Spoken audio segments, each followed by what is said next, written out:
Vijayanagara channel ವೀಕ್ಷಕರಿಗೆ ನಮಸ್ಕಾರ. ನಾನು ಭುವನಶ್ರೀ ನವೀನ್ ಕುಮಾರ್. ಈಗ ವಾರ್ತೆಗಳ ಮುಖ್ಯಾಂಶಗಳು.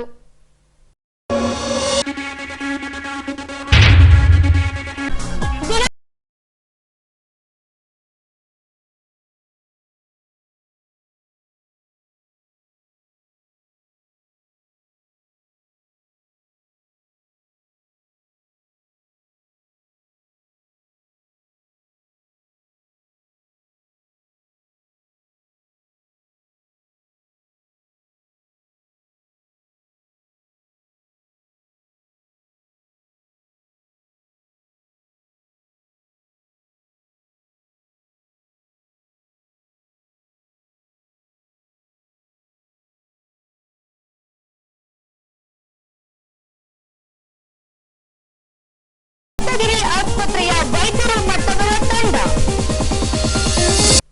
ಈಗ ವಾರ್ತೆಗಳ ವಿವರ. ದಿನಾಂಕ 20ರಂದು ಹೊಸಪೇಟೆ ನಗರದ ಜಿಲ್ಲಾ ಕ್ರೀಡಾಂಗಣದಲ್ಲಿ ರಾಜ್ಯ ಸರ್ಕಾರದಿಂದ 2 ವರ್ಷಗಳಲ್ಲಿ ಕೈಗೊಂಡಿರುವ ಸಾಧನಾ ಸಮಾವೇಶ ನಡೆಯಲಿದೆ. ಮಲ್ಲಿಕಾರ್ಜುನ ಖರ್ಗೆ, ರಾಹುಲ್ ಗಾಂಧಿ, ಮುಖ್ಯಮಂತ್ರಿ, ಉಪಮುಖ್ಯಮಂತ್ರಿಗಳು ಸೇರಿದಂತೆ ಎಲ್ಲ ಸಚಿವರು, ಸಂಸದರು, ಶಾಸಕರು ಸಾಧನಾ ಸಮಾವೇಶದಲ್ಲಿ ಪಾಲ್ಗೊಳ್ಳಲಿದ್ದಾರೆ.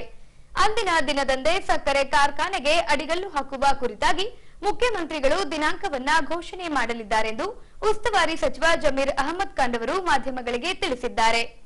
ತಾರೀಕು ನಾವು 2 ವರ್ಷ ಕಂಪ್ಲೀಟ್ ಮಾಡ್ತಾ ಇದ್ದೀವಿ. ಹಾಗಾಗಿ ಸಾಧನಾ ಸಮಾವೇಶನ ಕಾರ್ಯಕ್ರಮ ಹಮ್ಮಿಕೊಂಡಿರೋದು ತಮಗೆಲ್ಲ ಗೊತ್ತಿರೋದು ವಿಚಾರ. ಆ ಕಾರಣಕ್ಕೆ ನಾನು ಇಲ್ಲೇ ಒಂದು ವಾರ ಇಲ್ಲೇ ಇದ್ಬಿಟ್ಟು ಆ ಕಾರ್ಯಕ್ರಮನ ಯಶಸ್ವಿ ಮಾಡಬೇಕಂತ ನಾನು ಇಲ್ಲೇ ಇರ್ತೀನಿ. ಮಾನ್ಯ ಮುಖ್ಯಮಂತ್ರಿಗಳು 14ನೇ ತಾರೀಕು 11 ಈಗ ತಾನೇ ಫೋನ್ ಬಂದಿತ್ತು. 14ನೇ ತಾರೀಕು 11 ಗಂಟೆಗೆ ಬಂದು ಯಾವ ಥರ ಕಾರ್ಯಕ್ರಮ ಮಾಡ್ತಾರೆ ಬಂದು ನಾನು ನೋಡ್ಕೊಂಡು ಹೋಗ್ತೀನಿ ಅಂತ ಮಾನ್ಯ ಮುಖ್ಯಮಂತ್ರಿಗಳು ಈಗ ಹೇಳಿದ್ದಾರೆ. 14ನೇ ತಾರೀಕುಗಳು ಮುಖ್ಯಮಂತ್ರಿಗಳು ಬರ್ತಾವ್ರೆ. ರಾಹುಲ್ ಗಾಂಧಿ ಅವರು ಬರ್ತಾವ್ರೆ, ACC ಅಧ್ಯಕ್ಷರು ಮಲ್ಲಿಕಾರ್ಜುನ ಖರ್ಗೆ ಸಾಹೇಬರು ಬರ್ತಾರೆ, ಉಪಮುಖ್ಯಮಂತ್ರಿಗಳು DCM DK ಶಿವಕುಮಾರ್ ಅವರು ಬರ್ತಾರೆ, ಎಲ್ಲ ಮಂತ್ರಿಗಳು, ಎಲ್ಲ ಆಲ್ ಲೀಡರ್ಸ್ ಎಲ್ಲರೂ ಬರ್ತಾವ್ರೆ. ಅದು ಏನೋ ವಿಶೇಷ ಪ್ರೀತಿ ನಮ್ಮ ಮಾನ್ಯ ಮುಖ್ಯಮಂತ್ರಿಗೆ ಇಲ್ಲೇ ಕಾರ್ಯಕ್ರಮ ಆಗಬೇಕಂತ ಮಾನ್ಯ ಮುಖ್ಯಮಂತ್ರಿಗೆ ಅದೇನೋ ಗೊತ್ತಿಲ್ಲ. ವಿಜಯನಗರ ಅಂದರೆ ಮಾನ್ಯ ಸಿದ್ದರಾಮಯ್ಯ ಅವ್ರಿಗೆ ಏನೋ ಒಂಥರ ಅಟ್ಯಾಚ್ಮೆಂಟ್ ಅದು. ಆ ಕಾರಣಕ್ಕೆ ವಿಜಯನಗರಲ್ಲೇ ಮಾಡಬೇಕಂತ ವಿಜಯನಗರ ಮಾಡ್ತಾರೆ. ಶುಗರ್ ಫ್ಯಾಕ್ಟರಿ ವಿಷಯವಾಗಿ ಮೊನ್ನೆ CM 20ನೇ ಸಾಧನಾ ಸಮಾವೇಶದಲ್ಲಿ ಸಿಹಿ ಸುದ್ದಿ ಕೊಡ್ತಾರೆ ಅಂತ ಹೇಳಿದ್ರು. 100ಕ್ಕೆ 100 ಕೊಡ್ತೀವಿ, 100ಕ್ಕೆ 100 ಕೊಡ್ತೀವಿ. 2-3 ಜಾಗ ಐಡೆಂಟಿಫೈ ಮಾಡಿದ್ದೀವಿ. ಮನೆ ಮುಖ್ಯಮಂತ್ರಿಗಳು ಬರ್ತಾವ್ರೆ, ಅದ್ರ ಬಗ್ಗೆ ಚರ್ಚೆ ಮಾಡಿಬಿಟ್ಟು 2 ತಿಂಗಳ ಒಳಗಡೆ, ಲಾಸ್ಟ್ ಟೈಮ್ KDB ಮೀಟಿಂಗಲ್ಲಿ ಮೊನ್ನೆ ಹೇಳಿದೆ ನಾನು, 2 ತಿಂಗಳ ಒಳಗಡೆ ನಾವು ಗುದ್ಲಿ ಪೂಜೆನ ಮಾಡ್ತೀವಂತ. 2 ತಿಂಗಳಲ್ಲಿ ಗುದ್ಲಿ ಪೂಜೆನ ಶುಗರ್ ಫ್ಯಾಕ್ಟರಿ ಯಾವ ಥರ ಮಾಡ್ತೀವಿ, ಏನು ಮಾಡ್ತೀವಿ ಅಂತ ಇಲ್ಲ ಘೋಷಣೆ ಮಾಡ್ತೀವಿ. ಗುದ್ಲಿ ಪೂಜೆ ಮಾಡ್ತೀವಿ, 2 ತಿಂಗಳಲ್ಲಿ ಗುದ್ಲಿ ಪೂಜೆ ಮಾಡ್ತೀವಿ. 2 ತಿಂಗಳಲ್ಲಿ ಗುದ್ಲಿ ಪೂಜೆ. ಆಪರೇಷನ್ ಸಿಂಧೂರದ ನಡುವೆಯೇ ಭಾರತ ಪಾಕಿಸ್ತಾನ ಕದನ ವಿರಾಮ ಘೋಷಿಸಿವೆ. ಹೀಗೆ ಮುಂಜಾಗ್ರತಾ ದೃಷ್ಟಿಯಿಂದಾಗಿ ಪ್ರವಾಸಿ ತಾಣಗಳಿಗೆ ಭದ್ರತೆ ಒದಗಿಸಲಾಗಿದೆ. ಹೌದು, ಭಾರತ ಪಾಕಿಸ್ತಾನದ ನಡುವೆ ಕದನ ವಿರಾಮ ಘೋಷಣೆ ಆಗಿದ್ದರೂ ಕೂಡ ಮುಂಜಾಗ್ರತಾ ದೃಷ್ಟಿಯಿಂದಾಗಿ ಪ್ರವಾಸಿ ತಾಣಗಳಲ್ಲಿ ಪೊಲೀಸ್ ಭದ್ರತೆ ಕಲ್ಪಿಸಲಾಗಿದೆ. ಐತಿಹಾಸಿಕ ಹಂಪಿಗೆ ಸಾಗಿ ಬರುವ ಪ್ರವಾಸಿಗರನ್ನ ತಪಾಸಣೆಗೆ ಒಳಪಡಿಸಿ ದೇವಸ್ಥಾನದ ಒಳಗೆ ಬಿಡಲಾಗುತ್ತಿದೆ.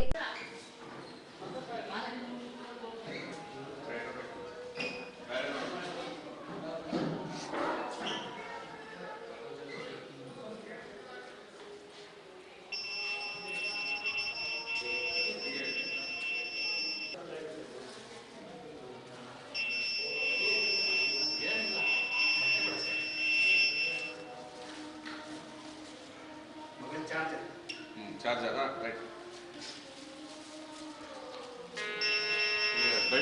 ಬೆಲ್ಟ್ ಐತೆ ನೋಡಿ, ರೈಟ್ ತೋರಿಸ್ಬೇಕು ಏನಿದೆ ಅಂತ.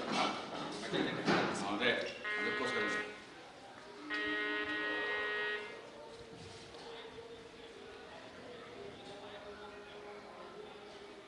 ಹಿಂಗೆ ಬರ್ರಿ.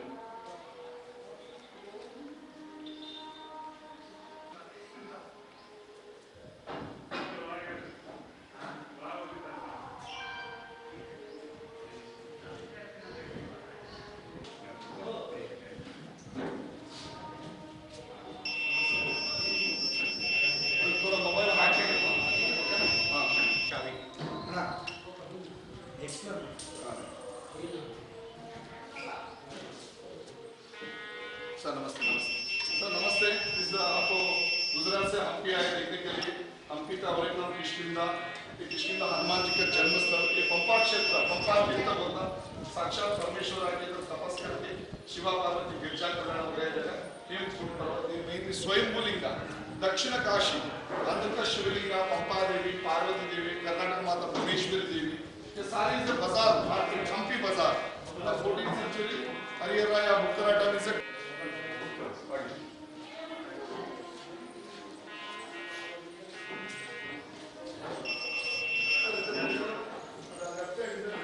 ಅದೇ ರೀತಿ ಹಂಪಿಗೆ ಸಾಗಿ ಬರುವ ಪ್ರತಿಯೊಂದು ವಾಹನಗಳನ್ನ ತಪಾಸಣೆ ನಡೆಸಲಾಗುತ್ತಿದೆ.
ಅದೇ ರೀತಿ ಟಿಬಿ ಡ್ಯಾಂಗೆ ಆಗಮಿಸುವ ಪ್ರವಾಸಿಗರನ್ನು ಕೂಡ ತಪಾಸಣೆಗೆ ನಡೆಸಿ ಉದ್ಯಾನವನದೊಳಗೆ ಪ್ರವೇಶ ನೀಡಲಾಗುತ್ತಿದೆ.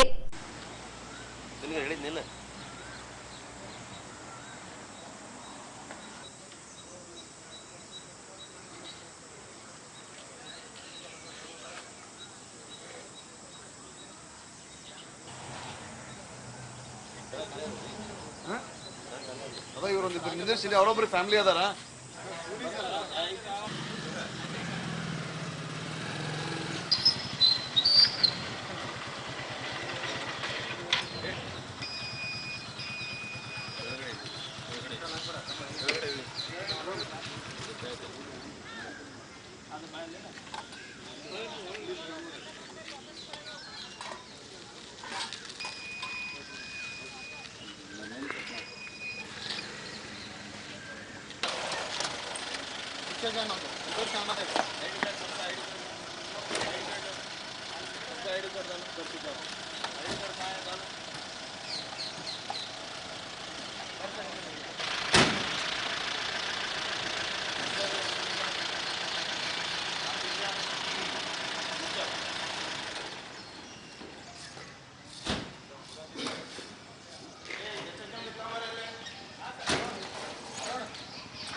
ಸ್ಮಾರಕಗಳ ಜಲಾಶಯದ ರಕ್ಷಣೆ ಹಾಗೂ ಯಾವುದೇ ಪ್ರಾಣಹಾನಿ ಸಂಭವಿಸದಿರಲೆಂಬ ದೃಷ್ಟಿಯಿಂದಾಗಿ ಸೂಕ್ತ ಭದ್ರತೆ ಒದಗಿಸಲಾಗಿದೆ ಎಂದು ವಿಜಯನಗರ ಜಿಲ್ಲಾ ಪೊಲೀಸ್ ವರಿಷ್ಠಾಧಿಕಾರಿ ಶ್ರೀಹರಿಬಾಬುರವರು ಮಾಧ್ಯಮಗಳಿಗೆ ತಿಳಿಸಿದ್ದಾರೆ. ಇತ್ತೀಚಿನ ದಿನಗಳ ಹಿನ್ನೆಲೆಯಲ್ಲಿ ಹಂಪಿ ಮತ್ತು ಟಿ.ಬಿ. ಡ್ಯಾಮ್ ಪ್ರವಾಸಿ ತಾಣಗಳಲ್ಲಿ ಪ್ರವಾಸಿಗರು ಈ ಬೇಸಿಗೆ ರಜಾ ಇರುವ ಕಾರಣ ಈಗಾಗಲೇ ಹಿನ್ನೆಲೆಯಲ್ಲಿ ಸಾಕಷ್ಟು ಜನ ಇಲ್ಲಿಗೆ ಬರುವಂಥ ಒಂದು ಸಾಧ್ಯತೆಗಳು ಇದ್ದು ಈಗಾಗಲೇ ವೀಕೆಂಡ್ಗಳಲ್ಲಿ ವಾರಾಂತ್ಯ ಮತ್ತು ಸಾರ್ವತ್ರಿಕ ರಜೆಗಳ ದಿನದಂದು ಸಾಕಷ್ಟು ಜನ ಪ್ರವಾಸಿಗರು ಮತ್ತು ಕುಟುಂಬಸ್ಥರು ಇವರೆಲ್ಲ ಬಂದು ಹೋಗುವಂಥ ಕಾರಣದಿಂದ ಭದ್ರತೆಯನ್ನು ಈಗಾಗಲೇ ಹೆಚ್ಚಳ ಮಾಡಲಾಗಿದೆ. ಪ್ರಮುಖವಾಗಿ ವಿರೂಪಾಕ್ಷ ದೇವಸ್ಥಾನದಲ್ಲಿ ಸಾಕಷ್ಟು ಸಂಖ್ಯೆಯಲ್ಲಿ ಪ್ರವಾಸಿಗರು ಬರುವ ಹಿನ್ನೆಲೆಯಲ್ಲಿ ಈಗಾಗಲೇ DFMD ಅಳವಡಿಸೋದು ಮತ್ತು ಗಸ್ತನ್ನು ಹೆಚ್ಚುಪಡಿಸೋದು, ನಾಕಾಬಂದಿಗಳನ್ನ ಜಾಸ್ತಿ ಮಾಡಿಸುವಂಥದ್ದು, ಚೀತಾ ವಾಹನಗಳನ್ನ ಜಾಸ್ತಿ ಮಾಡಿಸಿದ್ದೀವಿ. ERSS ಮತ್ತು ಇವುಗಳನ್ನ ಹೆಚ್ಚಳ ಮಾಡಿ CCTVಗಳನ್ನ ಈಗಾಗಲೇ ದಾಖಲು ಮಾಡೋದ್ರ ಮುಖಾಂತರ ನಿರಂತರವಾಗಿ ಪ್ರವಾಸಿ ತಾಣಗಳನ್ನ ನಿಗಾವಣೆ ಇಡಿಸುವಂಥ ಒಂದು ಕೆಲಸ ಈಗಾಗಲೇ ಆಗಿದೆ.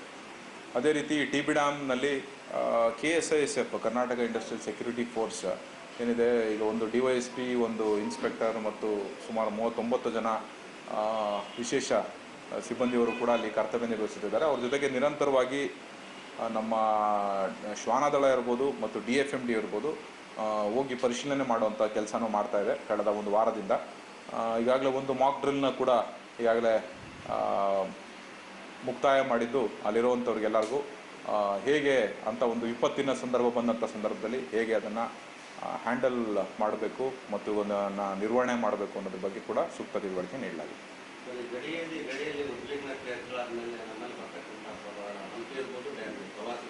ಇಲ್ಲ, ಏನು ವ್ಯತ್ಯಾಸ ಏನಾಗಿಲ್ಲ. ಕಳೆದ ಬಾರಿ ಬೇಸಿಗೆಯಿಂದನೂ ಕೂಡ ಹೇಗೆ ಫ್ಲೋ ಇತ್ತು ಅದೇ ರೀತಿ ಇದೆ ನಮ್ಮಲ್ಲಿ. ಇಲ್ಲ, ಆ ಥರ ಏನು ಕಂಡು ಬಂದಿಲ್ಲ ನನಗೆ. 2024-25ನೇ ಸಾಲಿನ SSLC ಪರೀಕ್ಷೆಯಲ್ಲಿ ಅತಿ ಹೆಚ್ಚು ಅಂಕ ಪಡೆದ ಜಿಲ್ಲೆಯ ಟಾಪರ್ ವಿದ್ಯಾರ್ಥಿಗಳಿಗೆ ಉಸ್ತುವಾರಿ ಸಚಿವ ಜಮೀರ್ ಅಹಮದ್ ಖಾನ್ ಅವರಿಂದ ಬೈಕ್ ಸೇರಿದಂತೆ ನಗದು ಬಹುಮಾನ ನೀಡಿ ವಿದ್ಯಾರ್ಥಿಗಳನ್ನ ಪ್ರೋತ್ಸಾಹಿಸಿದ್ದಾರೆ. ಹೀಗೆ ವಿಜಯನಗರ ಜಿಲ್ಲಾಧಿಕಾರಿಗಳ ಕಾರ್ಯಾಲಯದ ಆವರಣದಲ್ಲಿ ಕಾರ್ಯಕ್ರಮವನ್ನ ಕೈಗೊಳ್ಳಲಾಗಿ ಪ್ರಸಕ್ತ ಸಾಲಿನ SSLC ಪರೀಕ್ಷೆಯಲ್ಲಿ ಅತಿ ಹೆಚ್ಚು ಅಂಕ ಪಡೆದ ಜಿಲ್ಲೆಯ 6 ವಿದ್ಯಾರ್ಥಿಗಳಿಗೆ ಒಬ್ಬ ವಿದ್ಯಾರ್ಥಿಗೆ 1 ಲಕ್ಷ ಹಾಗೂ ಉಳಿದ ವಿದ್ಯಾರ್ಥಿಗಳಿಗೆ ವೈಯಕ್ತಿಕವಾಗಿ 50,000 ನಗದು ಬಹುಮಾನ ನೀಡಿ ಸನ್ಮಾನಿಸಿ ಶುಭ ಹಾರೈಸಿದ್ರು. ಅದೇ ರೀತಿ ಈ ಹಿಂದೆ ಕೊಟ್ಟ ಮಾತಿನಂತೆ 6 ಜನ ವಿದ್ಯಾರ್ಥಿಗಳಿಗೆ ದ್ವಿಚಕ್ರ ವಾಹನ ನೀಡಿ ಪ್ರೋತ್ಸಾಹಿಸಿದ್ರು. ಮೊನ್ನೆ ಜನತಾ ದಿನ ನಾವು PU ಟಾಪರ್ ಅಲ್ಲಿ ಬಂದಿರೋ ನಮ್ಮ ಜಿಲ್ಲೆಯಲ್ಲಿ ಅವ್ರಿಗೊಂದು ಸನ್ಮಾನ ಮಾಡಿ 5 ಲಕ್ಷ ಬಹುಮಾನ ಕೊಟ್ಟಿರೋದು ನಮಗೆಲ್ಲ ಗೊತ್ತಿರೋದೆ.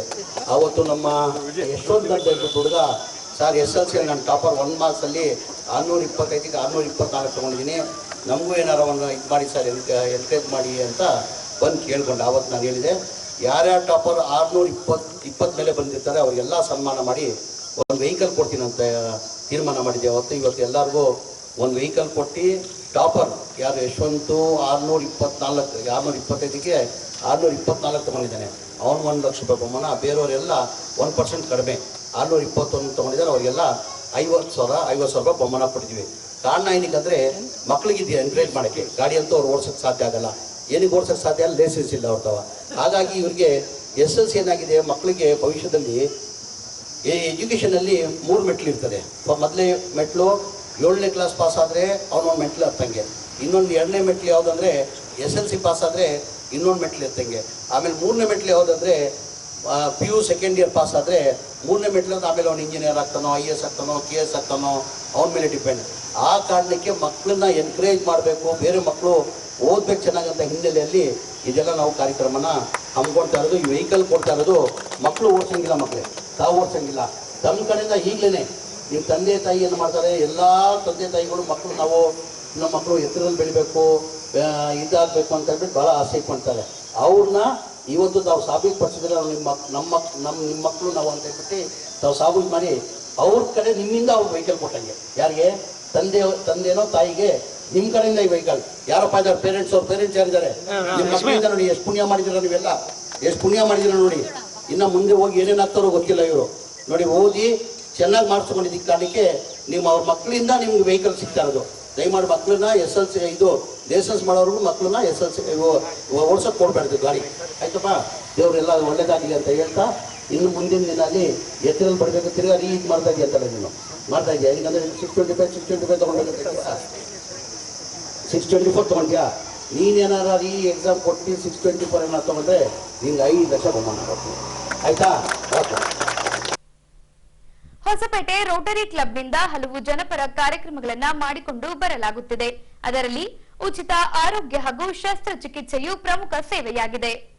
ಹೀಗೆ ಬೆಂಗಳೂರಿನ ಸಪ್ತಗಿರಿ ಆಸ್ಪತ್ರೆಯ ಸಹಯೋಗದಲ್ಲಿ ಉಚಿತ ಆರೋಗ್ಯ ತಪಾಸಣಾ ಶಿಬಿರವನ್ನ ಕೈಗೊಳ್ಳಲಾಗಿತ್ತು.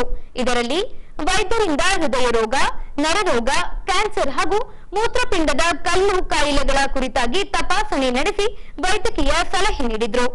ಇನ್ನು ಅಗತ್ಯವೆನಿಸಿದ ವಿವಿಧ ಕಾಯಿಲೆಗಳ ರೋಗಿಗಳನ್ನ ಶಸ್ತ್ರಚಿಕಿತ್ಸೆಗಾಗಿ ಬೆಂಗಳೂರಿನ ಸಪ್ತಗಿರಿ ಆಸ್ಪತ್ರೆಗೆ ರೆಫರ್ ಮಾಡಿದ್ದಾರೆ. ಇನ್ನು ಈ ವೇಳೆ ಹೊಸಪೇಟೆ ರೋಟರಿ ಕ್ಲಬ್ನ ಅಧ್ಯಕ್ಷ ದೀಪಕ್ ಕೊಳಗದ್ರವರು ವಿಜಯನಗರ ವಾಹಿನಿಯೊಂದಿಗೆ ಮಾತನಾಡಿ, ಸತತವಾಗಿ ರೋಟರಿ ಕ್ಲಬ್ನಿಂದ 7ನೇ ಕ್ಯಾಂಪ್ ಇದಾಗಿದ್ದು, ಈವರೆಗೂ 1500 ಜನರ ಆರೋಗ್ಯ ತಪಾಸಣೆ ನಡೆಸಲಾಗಿ 180 ಜನರಿಗೆ ಉಚಿತವಾಗಿ ಶಸ್ತ್ರಚಿಕಿತ್ಸೆ ಮಾಡಲಾಗಿದೆ. ಆಗಾಗ್ಗೆ ಉಚಿತ ಆರೋಗ್ಯ ತಪಾಸಣಾ ಶಿಬಿರವನ್ನ ಕೈಗೊಳ್ಳಲಾಗುತ್ತಿದ್ದು, ಅಗತ್ಯವೆನಿಸಿದವರು ಶಿಬಿರದ ಸದ್ಬಳಕೆ ಮಾಡಿಕೊಳ್ಳುವಂತೆ ಕರೆ ನೀಡಿದ್ದಾರೆ. ಎಲ್ಲರಿಗೂ ನಮಸ್ಕಾರ. ಇದು ರೋಟರಿ ಕ್ಲಬ್ಬಲ್ಲಿ ಹೆಲ್ತ್ ಕ್ಯಾಂಪ್ ನಡೀತಾ ಇದೆ. ಸತತವಾಗಿ ಇದು 7ನೇ ಕ್ಯಾಂಪ್ ನಡೀತಾ ಇದೆ. ಕನಿಷ್ಠ ಪಕ್ಷ ಒಂದು 1200 ಜನ ಇಲ್ಲಿ ಬೆನಿಫಿಷರೀಸ್ ಆಗಿದ್ದಾರೆ. ಅದರಲ್ಲಿ ನಾವು ಸ್ಕ್ರೀನಿಂಗ್ ಮಾಡಿದ್ದು ಕನಿಷ್ಠ ಪಕ್ಷ ಒಂದು 10%, ಒಂದು 150ರಿಂದ 180ರವರೆಗೆ ಅವರು ಆಪ್ರೇಷನ್ ಆಗಿದೆ. ಆಪ್ರೇಷನ್ ಯಾವ ರೀತಿ ಆಗಿದೆ? ಪ್ರತಿಯೊಬ್ಬರು ಒಂದು ಕಾರ್ಡಿಯಾಕು ಆಗಿದೆ, ಸ್ಟಂಟ್ಸ್ ಹಾಕಿದ್ದಾರೆ ಫ್ರೀ ಆಗಿ. ಅಲ್ಲದೆ ಕೆಲವರಿಗೆ ಗಾಲ್ ಬ್ಲಾಡರಲ್ಲಿ ಸ್ಟೋನ್ಸ್ ಇತ್ತು, ಕೆಲವರಲ್ಲಿ ಕಿಡ್ನಿಯಲ್ಲಿ ಸ್ಟೋನ್ಸ್ ಇತ್ತು, ಕೆಲವರಿಗೆ ಪ್ಲಾಸ್ಟಿಕ್ ಸರ್ಜರಿ ಆಗಿದೆ, ಕೆಲವರಿಗೆ ಸಿಸ್ಟ್ ಫಾರ್ಮೇಷನ್ ಆಗಿದೆ, ಅದು ಸಿಸ್ಟು ತೆಗ್ಸಿದ್ದೀವಿ. ಆಮೇಲೆ ಕೆಲವು ಮೂಳೆ ಪ್ರಾಬ್ಲಮ್ ಅಂದರೆ ನೀ ರಿಪ್ಲೇಸ್ಮೆಂಟ್. ಇದೇ ರೀತಿ ಸತತವಾಗಿ ಒಂದು ಕನಿಷ್ಠ ಪಕ್ಷ ಒಂದು 8 ತಿಂಗಳಿಂದ ಈ ಕ್ಯಾಂಪ್ನ ನಾವು ಮಾಡ್ತಾ ಇದ್ದೀವಿ. ಇದು 7ನೇ ಕ್ಯಾಂಪು. ಒಂದು ಕಾರ್ಡಿಯಾಕ್ ಒಂದು ಪರ್ಟಿಕ್ಯುಲರ್ ವಿಂಗ್ ಇದೆ, ಮತ್ತು ನ್ಯೂರೋಲಜಿ ಒಂದು ವಿಂಗ್ ಇದೆ, ಆಮೇಲೆ ಆರ್ಥೋಪೆಡಿಕ್ ಒಂದು ವಿಂಗ್ ಇದೆ, ಮತ್ತು ಗೈನಾಕ್ ಒಂದು ವಿಂಗ್ ಇದೆ. ಕನಿಷ್ಠ 4 ಇಲ್ಲಿ ಸ್ಪೆಷಲಿಸ್ಟ್ ಬಂದಿದ್ದಾರೆ. ಇದಲ್ಲದೆ ನಾವು ಹೋದ ವಾರ ಅಕ್ಯುಪ್ರೆಷರ್ ಕ್ಯಾಂಪನ್ನು ಮಾಡಿದ್ದೇವೆ. ಅದು ನಮ್ಮ ರಾಜಸ್ಥಾನಿಂದ ರವೀಂದ್ರ ಅಂಡ್ ಟೀಮ್ ಒಂದು ಮನೋಹರ್ ಹಾಸ್ಪಿಟಲಿಂದ ಬಂದಿದ್ದರು. ಅವರೊಂದು 4-5 ಜನ ಬಂದಿದ್ದರು. ಒಂದು 850 ಜನ ಶಿಬಿರದಲ್ಲಿ ಭಾಗವಹಿಸಿದ್ದಾರೆ. ಸತತವಾಗಿ ಅವರು ಮೂಳೆ ಪ್ರಾಬ್ಲಮ್ ಆಯಿತು, ಅವರ ಈ ಪರ್ಟಿಕ್ಯುಲರ್ ಆಗಿ ನೆಕ್ ಪ್ರಾಬ್ಲಮ್ಮು, ನರ್ವಸ್ ಸಿಸ್ಟಮ್ಸ್, ಆಮೇಲೆ ಕೆಲವು ಮೂಳೆ ಪ್ರಾಬ್ಲಮ್ ಆಗಿ ಎಲ್ಲ ಸುಮಾರು ಸದುಪಯೋಗ ಪಡ್ಕೊಂಡು ಹೋಗಿದ್ದಾರೆ. ಹಾಗೆ ನಾವು ಬರೋ ದಿನಗಳಲ್ಲಿ ಸುಮಾರು ಒಂದು ಇಯರಿಂಗ್ ಏಡ್ ಕ್ಯಾಂಪು ಮಾಡಬೇಕಂತ ಅಂದ್ಕೊಂಡಿದ್ದೇವೆ. ಸೊ ಇದನ್ನು ಎಲ್ಲರೂ ಸದುಪಯೋಗ ಪಡ್ಕೊಳ್ಳಿ ಹೊಸಪೇಟೆಯಲ್ಲಿ ಅಂತೇಳಿ ನಮ್ಮನ್ನು ವಿನಂತಿ. ಈಗ ಪೊಲೀಸ್ ಪ್ರಕಟಣೆ. ಎಷ್ಟೇ ಹಳೆಯ ಬಂಗಾರವಿರಲಿ, ಪಾಲಿಶ್ ಮಾಡಿದ ಮೇಲೆ ಹೊಸದೇ ರೀತಿಯಲ್ಲಿ ಕಾಣ್ತದೆ ತಾಯಿ, ನೋಡಿ.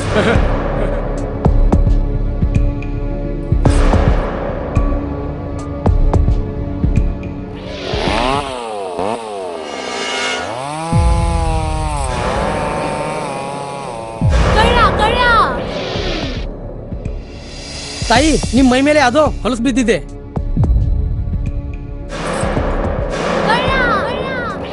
ಇಲ್ಲಿ ತಾಯಿ, ನಾನು ಪೊಲೀಸ್. ಅಲ್ಲಿ ಮುಂದೆ ದಾರಿಲಿ ದೊಡ್ಡ ಗಲಾಟೆ ಆಗಿದೆ, ಮತ್ ನೀವು ಇಷ್ಟೆಲ್ಲ ಒಡವೆ ಹಾಕೊಂಡು ತಿರುಗಾಡ್ತಾ ಇದ್ದೀರಾ. ಈ ಒಡವೆಗಳನ್ನ ಈ ವಸ್ತ್ರದಲ್ಲಿ ಕಟ್ಟಿ ಪರ್ಸ್ನಲ್ಲಿ ಇಡಿ. ಹಾಕಿ ಪರ್ಸ್ನಲ್ಲಿ ಇಡೋಣ. ಅಲ್ಲೇ ಮುಂದ್ಗಡೆ ಆಗಿದೆ. ಇದು ತಗೊಳ್ಳಿ ತಾಯಿ, ನಾನು ಬರ್ತೀನಿ. ಈ ಕಡೆಯಿಂದ ಹೋಗಿ.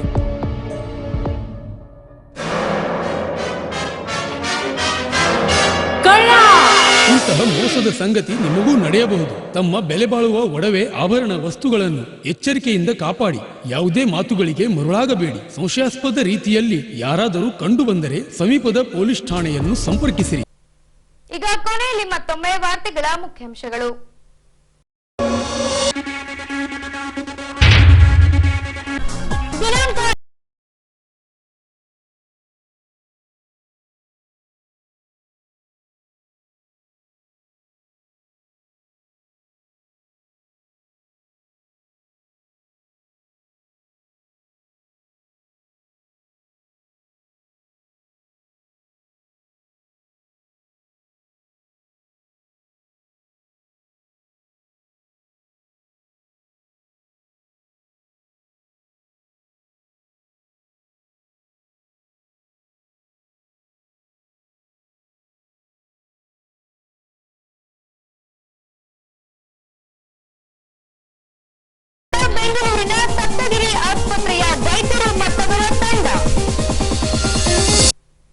ಇಲ್ಲಿಗೆ ವಾರ್ತಾ ಪ್ರಸಾರ ಮುಕ್ತಾಯವಾಯಿತು. ನೈಜ ಸುದ್ದಿಗಳಿಗಾಗಿ ನೋಡ್ತಾ ಇರಿ ವಿಜಯನಗರ ಸುದ್ದಿವಾಹಿನಿ. ನಮಸ್ಕಾರ.